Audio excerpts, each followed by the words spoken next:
Thank you very much, everybody. Great honor. Thank you very much. Thank you. La large victoire de Donald Trump lors de la primaire républicaine dans l'Iowa inquiète l'Union européenne. Son éventuel retour à la Maison-Blanche fait craindre une nouvelle guerre commerciale après 4 années de répit sous la présidence de Joe Biden. Donald Trump avait décidé d'imposer des taxes supplémentaires sur l'acier et l'aluminium produits en Europe.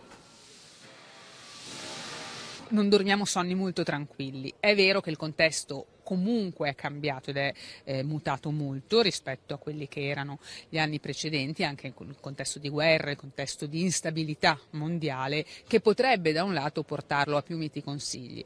Dall'altro lato è pur vero che anche con questa amministrazione, seppur con toni decisamente più distesi e una certa spostare nel tempo quello che potrebbe essere il problema soprattutto sull'acciaio e l'alluminio, non abbiamo visto un paese estremamente collaborativo. Le commerce n'est pas la seule source d'inquiétude pour l'Union. Les États-Unis sont le principal soutien de l'Ukraine depuis le début de la guerre. Mais les élus américains ne parviennent pas à trouver un compromis pour débloquer des fonds supplémentaires en faveur de Kiev, malgré les appels répétés du président ukrainien.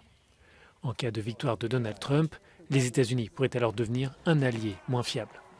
The biggest challenge dealing with Mr. Trump is that he is so unpredictable.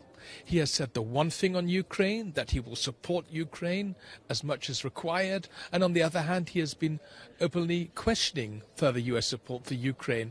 So he obviously has different views and you never know exactly what his view is. Toutefois, la course ne fait que commencer pour le milliardaire américain. Donald Trump devra l'emporter dans plusieurs États afin d'être désigné candidat et d'affronter dans les urnes le président sortant Joe Biden.